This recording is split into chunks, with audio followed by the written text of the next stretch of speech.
Bien,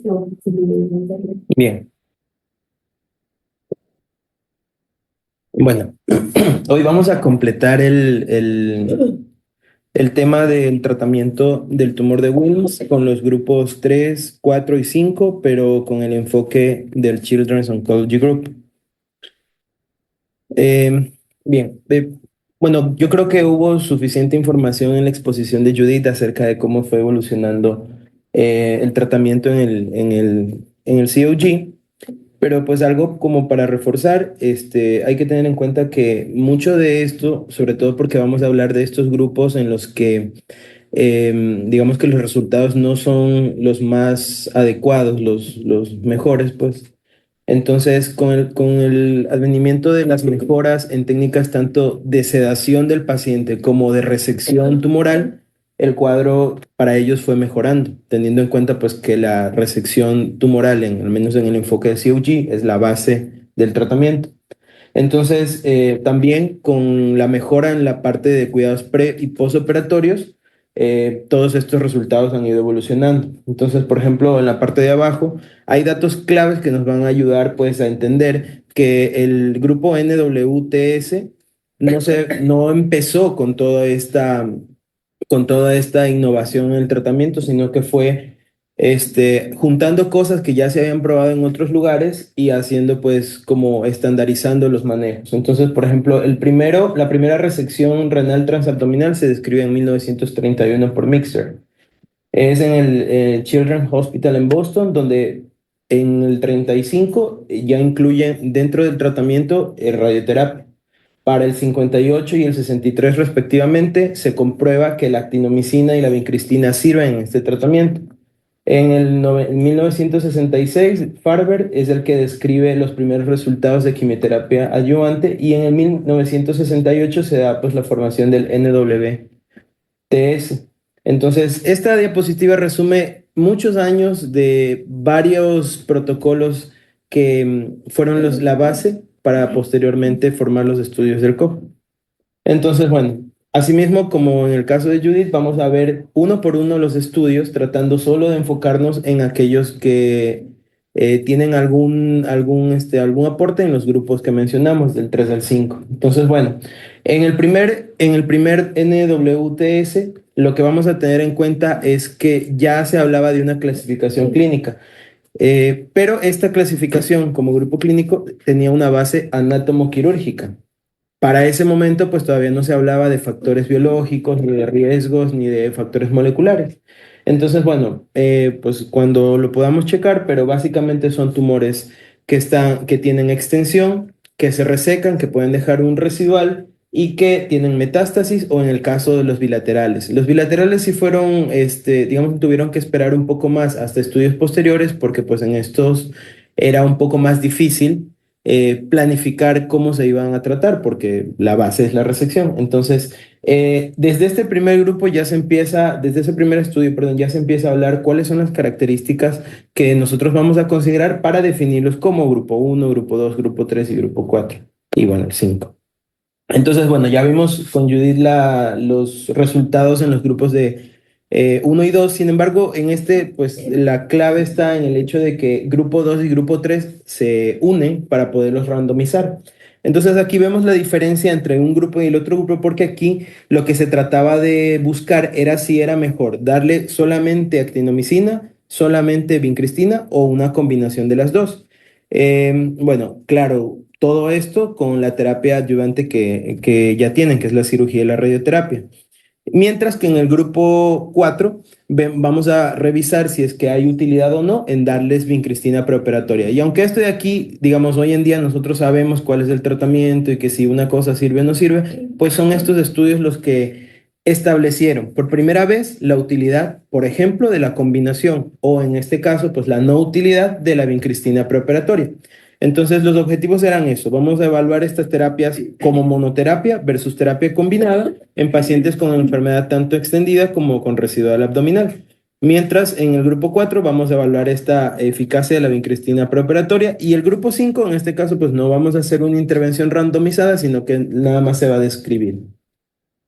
Y pues los resultados fueron bastante evidentes para lo que en ese momento se contrastaba, si se dan cuenta, pues en el lado derecho, bueno, en la primera columna, lo que vamos a ver es este esquema de actinomicina sola, vincristina sola y combinación, y vemos que pues por mucho supera la enfermedad libre de eventos y la supervivencia global la combinación de estos dos medicamentos.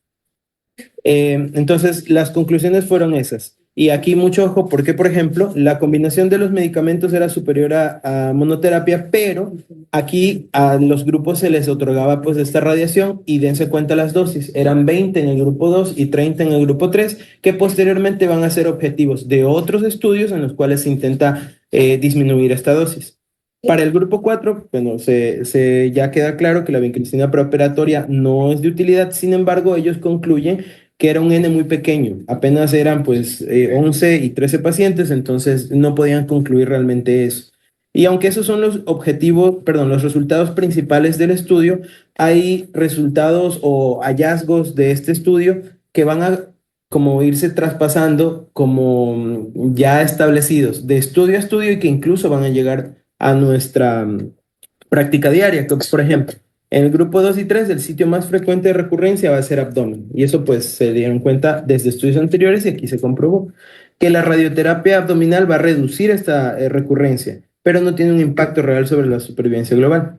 Que el sitio más frecuente de metástasis es pulmón, que si la metástasis no es pulmonar es de peor pronóstico, que la ruptura tumoral va a incrementar el riesgo de recaída, que tener ganglios positivos se asocia a mayor recurrencia y en este caso pues empiezan ellos a, digamos, ver si es que este muestreo ganglionar sirve o no sirve, porque pues ellos no sabían cuántos tenían que sacar, si los tenían que sacar o no, si tenían que revisar, si bueno, ya vamos a ver en otro estudio por qué es importante que esto se haga. También se dieron cuenta que algunos patrones histológicos tienen peor pronóstico y si se dan cuenta aquí todavía no hemos hablado de la histología favorable y desfavorable porque en este caso solamente se dieron cuenta de que había algo en la histología, pero no se había protocolizado eso. Que bueno, también se dieron cuenta que la actinomicina con radioterapia era muy tóxica y esto da pie a estudios que incluso hoy en día se utilizan porque se está tratando de disminuir las dosis, disminuir la radiación, pero conservando los resultados.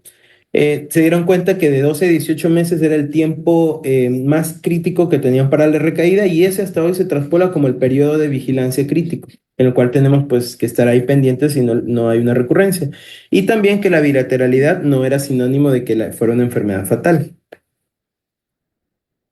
Y esto da paso al segundo estudio, el NWTS2 de 1981, en los cuales pues principalmente como que los aportes que traen del estudio anterior son que la sospecha de tener una siembra o ruptura microscópica tiene que dar paso a que estos pacientes sean catalogados de mayor riesgo y esa pues estrategia se nombra en al menos los estudios siguientes como el upstaging, que se lleva incluso a los protocolos de AREN. Ya se va a estandarizar el muestreo ganglionar, o sea, todos van a tener una resección de un número determinado de ganglios. En ese momento todavía no se establecía cuántos. En este caso, pues la randomización va a ser más tardía porque después de la cirugía van a recibir quimio y luego se van a randomizar hasta las 6 semanas. Y aquí ya empiezan a como esbozar este enfoque por grupos de riesgo. Entonces aquí ya ellos hablan de que debería el tumor de Wilms no ser tanto anatomoclínico, sino darle un perfil más biológico, pero en ese momento tampoco sabían qué factores biológicos eran los de peor pronóstico. Y bueno, en el grupo 1 ya se comentó cómo era la randomización, pero básicamente aquí en el grupo, en los grupos, digamos, de mayor riesgo, la inclusión de la doxorubicina era lo que tenía que probar si es que tenía utilidad o no. Entonces, en 2, 3 y 4, añadir doxo mejora o no mejora los resultados versus la combinación clásica o pues, la que ya se había probado, que era de actino con vincristina. Y bueno, tratan de buscar algunos factores como la edad, la histología y la extensión de la enfermedad y ver si es que esto se podía incluir en una especie pues, protocolo de riesgo. Y aunque los estudios son bastante diversos en sus resultados, algo que es muy claro es que cuando nosotros tenemos esta histología favorable, o más bien cuando tenemos la histología desfavorable, eso claramente va a impactar en la supervivencia en cualquier estadio, en cualquier tamaño tumoral, en cualquier peso, incluso en cualquier edad.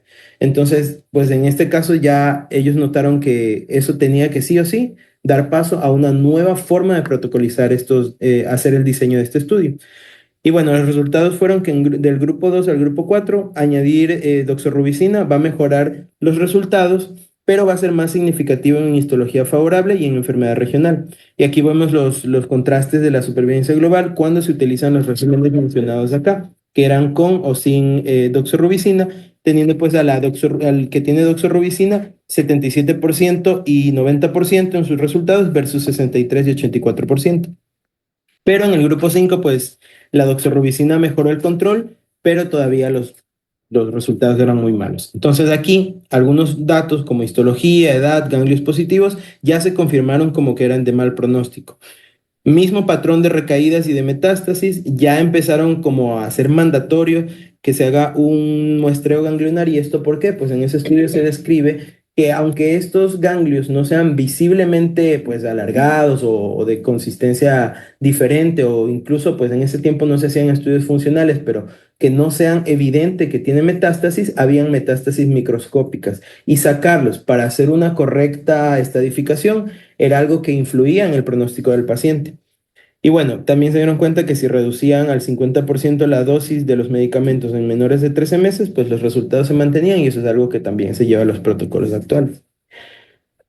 Eso da paso pues al NWTS-3 de 1989, en el cual pues los cambios principalmente son incorporar ya de manera formal esta división por histología, favorable y desfavorable, y con qué objetivo, desescalar en los que tengan mejor pronóstico, que era favorable, e intensificar en los que tenían desfavorable.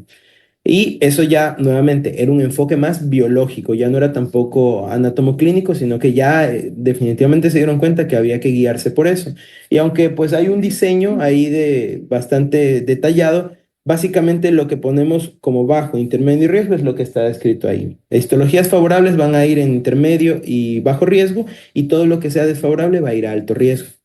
Los objetivos en este caso era en riesgo intermedio nuevamente agregar doxorubicina y reducir la radioterapia para ver si tenían el mismo resultado que en el anterior estudio. En el riesgo alto, ver si la intensificación con ciclofosfamida, en este caso pues ya iban a incluir un alquilante, iba a mejorar o no los resultados. Y en el grupo 5 ya ellos empezaban a ver que la quimioterapia no ayudante acompañada de esta cirugía preservadora de nefronas como que iba bien, pero todavía no se podía randomizar porque pues eran muy malos los resultados.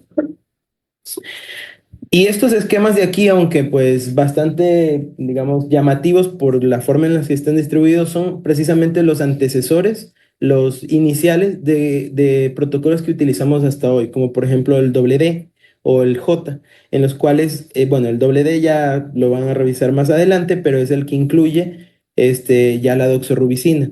Aquí lo que hacen es randomizar de forma doble, ¿no? Que ya lo mencionó Judith, que era después de la cirugía, radioterapia versus no radioterapia y los esquemas DD con doxorubicina y el K, bueno, en este caso con una forma, digamos, más cercana o intensiva de dar la actinomicina. Entonces, con estos estudios de aquí, aunque digamos que no hubo un ascenso evidente en la supervivencia global y en la enfermedad libre de eventos, sí se notaba que añadir doxorubicina tenía su beneficio y sobre todo en estos grupos intermedios, quizás no tanto en los grupos de alto riesgo, pero definitivamente había un beneficio de añadir doxorubicina.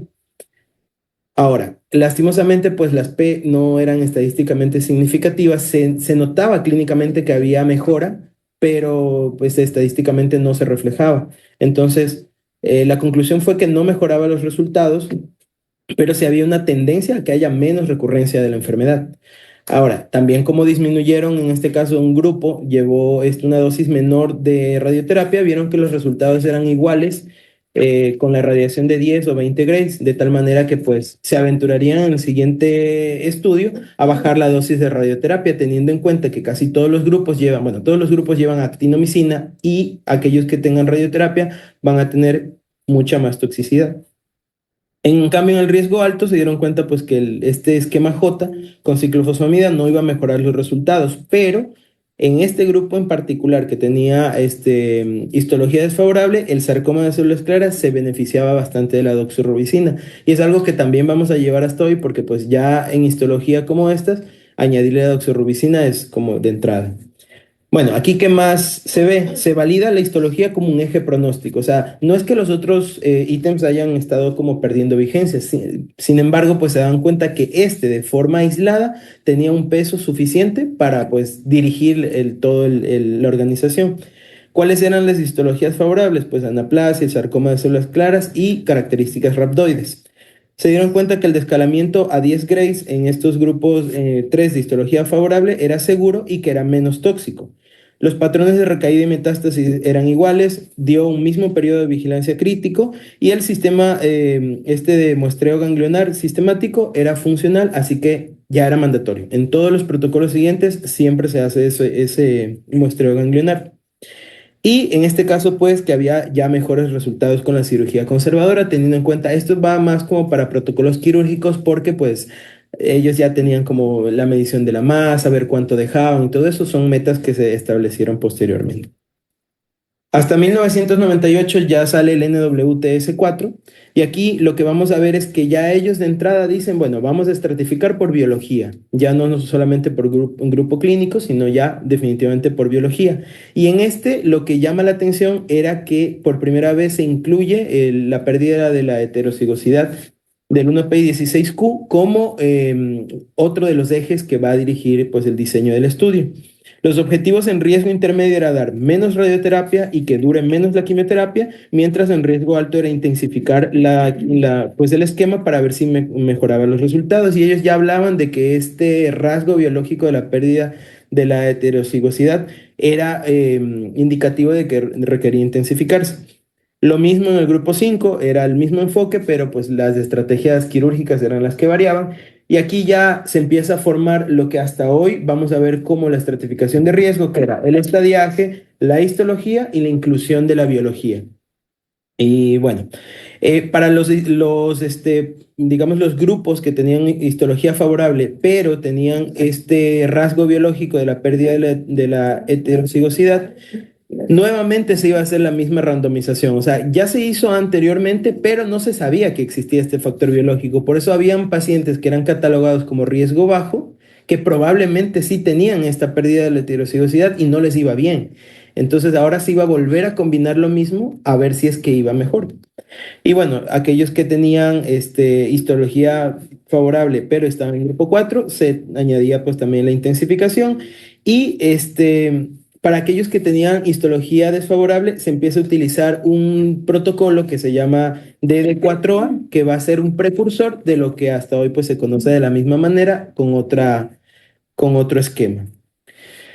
Y estos eran los esquemas que utilizaban. Aquí pues está todo de corrido hasta la semana 66 y vemos cómo el esquema DD4A tenía pues mucha más toxicidad. Incluso se van intercambiando algunas dosis, escalando por ejemplo de actinomicina en pues la D en 15 gramos por kilo versus la que tiene pues del asterisco a 45 picogramos por kilo.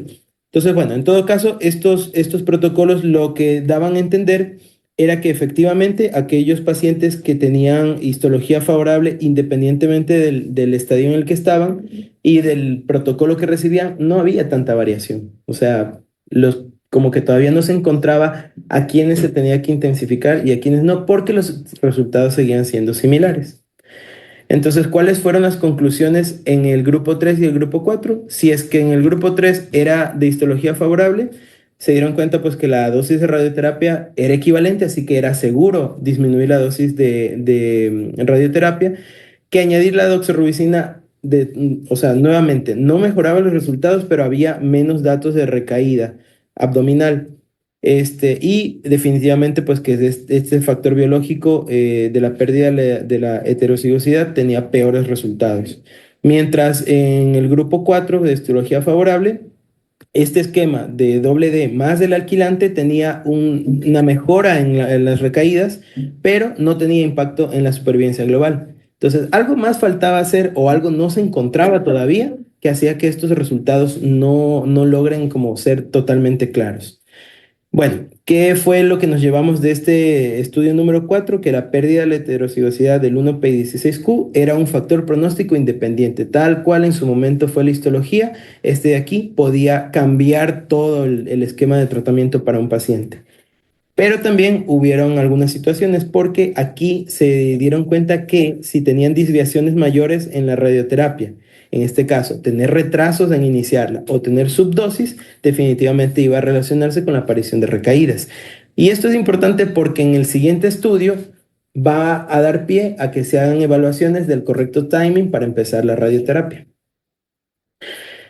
En 2006 sale el NWTS5 y este de aquí realmente cambia algunas perspectivas porque tiene que ver también una connotación de reorganización del grupo. En este caso, pues ellos ya estaban en miras de añadirse a estos grupos colaborativos más grandes, que en este caso es el COG. Así que este enfoque que tuvo el estudio ya fue más diferente, ya no era un ensayo aleatorizado, sino que más bien era un estudio prospectivo de factores pronósticos y biológicos.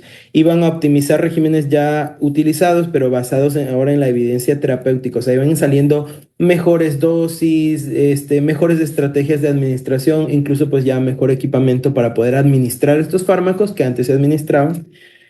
Y al menos en ellos lo que hacen es, bueno, parece que en los grupos, digamos, de mejor pronóstico, que son histologías favorables y grupos clínicos este, de menor riesgo, nos va mejor, ahí vamos como a esperar un poco y vamos a trabajar en un grupo especial que nos hemos dado cuenta que nos va mal, que es en el anaplásico. Y este de aquí, en todos los estudios anteriores, porque ellos hacen pues revisiones de lo que ya habían tratado y se dan cuenta, ah, mira, aquí hay otro factor que puede tener influencia, se dieron cuenta que la anaplasia algo tenía que ver y quizás esto era lo que hacía que no les vaya del todo bien a uno o a otro grupo. Entonces dividieron esto como anaplasia focal y anaplasia difusa y empezaron con otros esquemas, en este caso el EE4A, el DD4A, y aquí vemos un régimen que incluye ciclofosfamida y etopósito. Y esos eran los que iban a probar. Entonces, bueno, aunque también estos resultados son, digamos que estadísticamente ahí como que cierran muy pegaditos, sí nos vamos a dar cuenta que en todos los grupos estudiados, al menos en los que vemos del 3 al 5 en esta exposición, hay una clara diferencia cuando se tiene anaplasia difusa versus anaplasia focal. Entonces, pues, ¿qué dio pie a esto de aquí? A que en estos nuevos, estratificación de riesgo, incluyamos este como otro factor importante. El NWTS5 demostró que la intensificación con ciclofosfamida y etopósido va a mejorar los resultados históricos en este grupo de anaplasia difusa. Sin embargo, pues de estos estadios 3 y 4 todavía pues los resultados eran muy bajitos porque, por ejemplo, aunque en el estadio 4 vemos que hay un 30 versus 61, pues 61 tampoco es tan alentador. Mientras que en la supervivencia global 40 sobre 71 era algo que históricamente ya se había alcanzado. Entonces, amplificar los estudios, perdón, intensificar los estudios con ciclofosfamida y etopósido sin obtener mejores resultados, realmente no era pues una ganancia. De todos estos 5 estudios, lo que nos va a quedar y lo que se va a llevar hasta hoy va a ser esta estadificación anatomopatológica. Ellos nos dan pie a que pues algunos factores biológicos sean tomados en cuenta y sean considerados dentro de la clasificación de riesgo, pero definitivamente el Cox staging es lo que utilizamos hasta hoy en día, teniendo pues en el estadio 3 el tumor residual no hematógeno que está limitado al abdomen y pues todas las acápites que están mencionadas ahí. En el 4, la metástasis hematógena y los ganglios linfáticos fuera del abdomen o de la pelvis. Y en el 5, el tumor bilateral. Y hasta ahí es algo que debemos como hacer un stop, porque a partir de eso empiezan estas políticas de cambio a formar ya el COG, pero a partir del grupo, perdón, del ensayo NWTS5 se derivan varios estudios adicionales. Uno de los más importantes es el que mencionó en la parte de arriba de Caitlin Kieran, que se hizo aproximadamente ya para el 2016, ya salieron los resultados, en los cuales decían, bueno, ya que estamos haciendo un muestreo de ganglionar, pues ¿cuántos ganglios vamos a sacar? En algunos protocolos se habían sacado hasta 8, en otros 4, en algunos 6. Realmente cada cirujano lo hacía como de forma empírica. Conforme van avanzando los estudios, ya como que van quedando en que el 6 era el número adecuado, otros decían no, mejor 8 y otros continuaban sacando pues hasta 10. Pero el estudio lo que demostró es que el impacto en cuanto a un correcto estadiaje estaba entre 6 y 10. y pues la media ahí la decidía pues cada quien dependiendo de cómo se presentaba el paciente. Este estudio incluso fue evaluado nuevamente en 2025 con evidencia de otros centros que ya han vuelto a hacer este análisis y se concluyó lo mismo. 6 a 10 es el número adecuado de ganglios que se debe sacar para hacer un correcto estadiaje. Esta diapositiva de aquí la dejé pues nada más como, digamos, anecdótica, porque aunque los estudios, este estudio en particular no es tan antiguo, este resume los principios básicos de la NWTS, pero a partir de este, que fue publicado aproximadamente en 2016, hasta la actualidad han pasado un montón de cosas. Y esto de aquí, que en su momento pudo haber sido como, ok, tengo mi paciente, lo estadifiqué, voy a darle esto, porque si se dan cuenta aquí mencionan qué características debe tener, como si es de histología favorable, si tiene metástasis pulmonares, pues dale la radioterapia, usa este esquema, tantas semanas, o sea, es muy descriptivo de qué es lo que se debe hacer, pero hoy en día las cosas van cambiando y sobre todo con el advenimiento de la era de los estudios AREN, algunas cosas se han ido modificando. Entonces, pues lo pasamos. Este gráfico traduce ese cambio donde nosotros vemos que desde los protocolos o de los estudios NWTS 1 y 2, 3 y 4 y 5 van escalando en los factores que van a definir qué terapéutica tiene el paciente. Al inicio pues solamente el stage, luego le sumas la histología, luego la edad, el peso tumoral y para la era ya de los AREN, que la vamos a ver al ratito, ya se empieza a como incluir de manera formal la pérdida de la heterocigosidad, la respuesta del nódulo pulmonar y algunas otras cosas moleculares que han ido pues cambiando. Eh, Ahora, el primero de los estudios AREN, ya formalmente como un COG, es el AREN 03B2. Este estudio de aquí realmente no va a incluir brazos randomizados ni de escalamiento de dosis, sino que va a servir hasta el día de hoy como una especie de recolección, como un banco de todos estos pacientes con tumor de Wilms con diferentes características y de los cuales los diferentes AREN van a tomar a los pacientes para hacer sus subgrupos, para hacer sus análisis de factores biológicos nuevos, etcétera, etcétera. Y es un estudio que hasta el día de hoy, pues, está cerrado, pero es una base de datos muy grande que puede ser utilizada por el grupo COG para hacer nuevos enfoques. Este de aquí, pues el cambio de los estudios NWTS por el grupo COP es básicamente institucional y de diseño, y ya nosotros aquí nos vamos a dar cuenta que estos ya van a incluir estadio, histología, biología molecular y algo que no se había incluido antes, que era la respuesta al tratamiento. Aplica ya aquí la genómica y es básicamente un registro biológico. Entonces, aquí nosotros lo que vamos a ver es que todos estos tumores van a, pues, ser incluidos en la base de datos. Se va a hacer una revisión quirúrgica, también pues de qué tipo de radioterapia va a recibir, qué patología es, y eso le va a dar como un riesgo inicial. Luego a esto se le van a hacer también los factores biológicos de pérdida de la heterocigosidad y de la respuesta de los nódulos pulmonares para darle un riesgo final. Otra vez eso.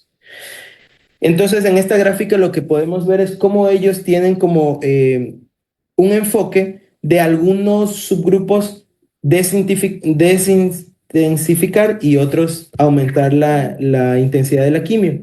Uno que definitivamente no va a recibir ningún cambio y hasta el día de hoy, bueno, hasta hace un par de años atrás no iba a tener ningún cambio, eran estos estadios totalmente favorables, o sea, histología favorable, que estaba confinado al riñón, que no tenía la pérdida de heterocigosidad, ya se tenía como, ok, se va a hacer esto, no se va a cambiar terapia. Sin embargo, hoy en día ya hay estudios que están tratando de disminuir más la toxicidad en estos grupos, como en varias patologías oncológicas. Mientras que al contraste, aquellos que tenían estadios más elevados, que tenían histología desfavorable, que tenían pérdida de heterocigosidad, tenían que establecerse nuevas estrategias para intensificarlo y mejorar los resultados. Así que para obtenerlo como de una forma general, vamos a ver que hasta la parte de arriba vamos a tener el AREN 03B2, que es el banco de todos los tumores renales. Y ellos, dependiendo de las características que tenga cada tumor, lo van a dirigir hacia uno u otro estudio. Entonces los importantes, pues realmente todos, pero ahorita los que nos vamos a concentrar son el AREN 0532, el AREN 0533, el AREN 0321 y el AREN 0354. Perdón, 0534. Entonces, bueno, aquí está la descripción de cada uno. Nos damos cuenta que aquellos, digamos que el grupo más grande, y efectivamente con esta estrategia del upstaging, el grupo más grande que teníamos iba a ir al harén 0532, donde había pues estadio 1, estadio 2, estadio 3, con histología favorable o con edad menos de 2 años y peso menos de 550, pero con pérdida de la heterocigosidad. Aquellos, por ejemplo, si se dan cuenta aquí, que tenían histología desfavorable van a tener un solo protocolo, que es el AREN 0321. Y los bilaterales ya se iban a probar en un protocolo propio, que era el AREN 0534.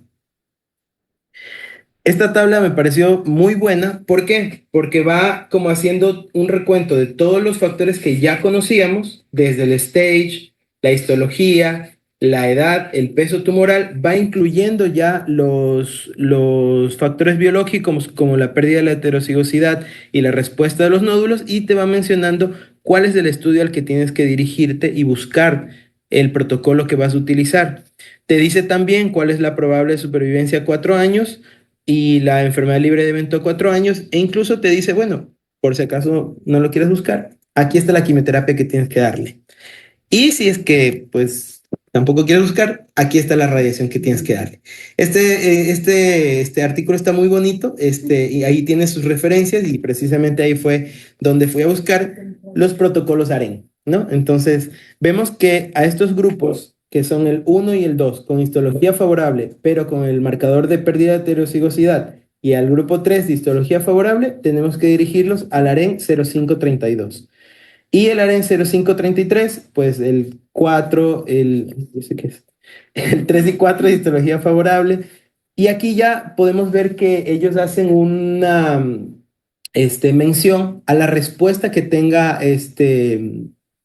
histológica que tengan los nódulos. Y en esto sí me causó algo de curiosidad. Dije, bueno, pues el objetivo inicial del grupo del COG es sacar toda la tumoración, o sea, ¿qué es lo que vamos a revisar después? Porque ya van a darse cuenta que incluso hay ciertos grupos en los que se hace una segunda revisión de la histología que después de la quimioterapia. Y bueno, aquí básicamente vemos ya esquemas más conocidos con actinomicina, con vincristina y la radioterapia, y vemos que incluso ya para semanas como la 13, la 16, la 19, 22 y 25, las dosis van disminuyendo. Entonces, el régimen M, pues igualito que el anterior, hasta la semana 6, pero a partir de la semana 7 va a incluir algo que ya habíamos visto antes que funcionaba, que era la inclusión de la ciclofosfamida y el etopósido, y en todos acompañadas de radioterapia. Entonces, bueno, eso es para esos grupos. Mientras que para histología desfavorable hay que dirigirnos al estudio AREN 03 21. Y en este caso vamos a encontrar protocolos que se utilizaron pues también aquí, que son el UH1 y el UH2. ¿Cuál va a ser la diferencia en el uno y en el otro? En el UH1 va a ir incluida pues la ciclofosfamida y el etopósido, mientras que en el UH2 va a ir incluido el irinotecano. Entonces, bueno, estos estudios han demostrado, digamos, los mejores resultados hasta el momento. Sin embargo, cuando nos vamos a esta partecita de la toxicidad, hay que tener en cuenta que son protocolos bastante intensos y que a veces, pues, hay muchos de estos pacientes que terminan en terapia intensiva y todo eso por complicaciones infecciosas. El AREN 0534 es el estudio creado, diseñado y hasta hoy referencia para los tumores bilaterales. Este de aquí es bastante más complejo porque hace como una escalerita en la cual va a tener, similar a otras patologías oncológicas, una inducción con vincristina, actinomicina y doxorubicina. Y luego de eso, a la semana 6, se va a hacer una reclasificación utilizando un esquema RECIST modificado para riñón. Entonces, dependiendo de lo que yo encuentre después de haberle dado mi inducción en la semana 6, voy a redirigirlo a otro protocolo, no, a otro esquema dentro de este protocolo, que puede ser EE4A, DD4A, el régimen I o el UH1 con modificaciones. Cada uno, pues ya lo mencionamos anteriormente, pero básicamente si yo tengo un tumor de Wilms bilateral, esta es la opción que tengo que utilizar, darle su inducción y luego reclasificarlo para ver qué va a recibir posteriormente. Y aquí pues lo más importante es que el equipo quirúrgico tiene que tener una meta, tratar de conseguir lo que voy a mencionar, y es de al menos mantener el 75% de los riñones viables hasta la semana 12. Y eso es algo muy difícil de conseguir porque pues no sabemos qué tanto tumor está dañado, cuál es el tamaño tumoral y qué tanto riñón sano queda, o qué efecto yo le voy a hacer al riñón con la quimioterapia que yo le voy a dar. Entonces, aquí hay pues algo que se sigue, digamos, estudiando en cuáles son las técnicas adecuadas para poder hacer esta resección y conseguir esta meta de al menos del 75% del riñón a la semana 12. Bueno, aquí también se escala después con la histología y va pues asignado a los regímenes que mencioné, si es de bajo riesgo, el E4A, si es de riesgo intermedio, el DD4A, si hay un componente blastemal. Y fíjense que esto lo vamos a ver en el otro grupo como con mayor importancia, pero ellos ya van también cayendo en cuenta que este factor es importante, el componente blastemal. Si tiene anaplasia difusa, vamos a darle un régimen más intenso, que es el UH1. Y bueno, la radioterapia también va a estar indicada. Y de ahí no pasamos para allá. Semana 12, cirujano, opérame o algo que le tengas que hacer porque si no vienen las quimioresistencias. Y nosotros seguimos con quimio.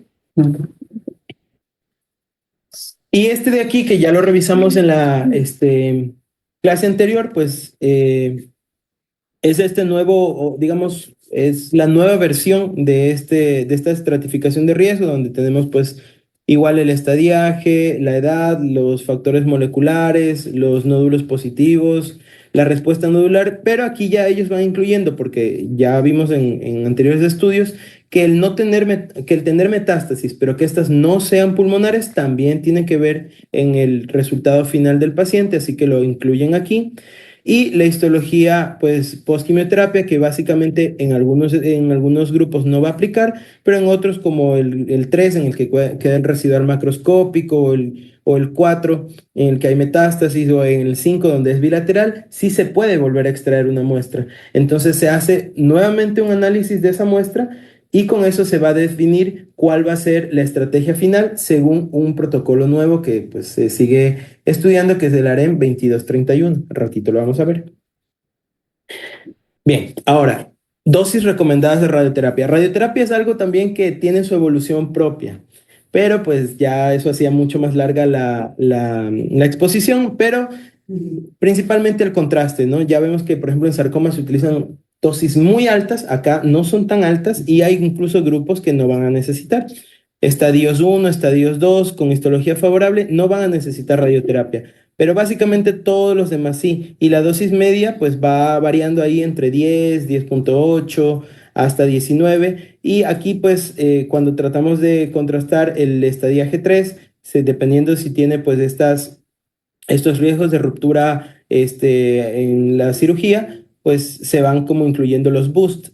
Y también, dependiendo de la histología y el sitio de la metástasis, se va a ir cambiando las dosis. Este de aquí es como las recomendaciones actuales de la radioterapia y pues eso básicamente hay que revisarlo para tenerlo en cuenta. Y bueno, una de las preguntas que también se hizo posterior al NWTS5 fue cuándo iniciar la radioterapia. Hay, digamos, menos reportes que en relación a nódulos linfáticos, pero básicamente la conclusión de los estudios han sido que si el paciente tiene una enfermedad no metastásica, tengo que esperarme mínimo 10 días, o sea, tratar de hacerlo en los primeros 10 días, incluso estudios actuales dicen que hasta 8, pero que no me puedo pasar de 14 días. Esa tiene que ser la media. Después de eso, ya aumenta el riesgo de recaída y ya tiene impacto en la supervivencia global y la enfermedad libre de eventos. Pero si son metastásicos, tiene que ser lo más pronto posible. Ahí sí, pues las recomendaciones son, o sea, espere que cicatrice, espere que el paciente clínicamente esté bien, pero apenas pueda, iníciela. Y esta diapositiva, pues la puse cuando vimos por primera vez el módulo, que fue ya hace 2 años. Y en ese momento, pues dije, bueno, hay algunas cosas que se están investigando y me llamó mucho la atención porque, por ejemplo, la pérdida de la heterocigosidad del 11P, que en ese momento estaba en estudio, hoy en día ya es uno de los factores biológicos que va incluido, así como pues algunos otros que parecían más prometedores, como el CTNNB1, y la pérdida del 16Q todavía están como en estudio. Y con esto pues completamos la era de los AREN. ya con el AREN 1921, y aquí pues en realidad no es el 2131, sino el 2231, donde se incluye precisamente la ganancia del 1Q y la pérdida de heterocigosidad del 11p15 como factores biológicos nuevos, importantes. Y son precisamente estos de aquí, y aquí pues estos ya estudios están todavía corriendo. El AREN 1921 incluye un nuevo esquema que es el UH3, el cual tiene irinotecan, y lo va comparando con un esquema de ICE con ciclofosfamida y topotecan. Mientras el AREN 2231, que ese es pues para estadios más favorables, utiliza un régimen VIVA, que es el EE4A con vincristina e irinotecan. Esos pues todavía están en búsqueda de resultados. Y con eso completamos el tratamiento según el COP. Excelente, gracias. Una pregunta, ¿vale? ¿Te gusta? Creo que no, ¿verdad? Que han sido de todos muy excelentes y nos va llevando pasito a pasito a todo eso. Gracias. Gracias. Molé. Bueno, ahorita nos vemos, ¿eh? Sí, sí.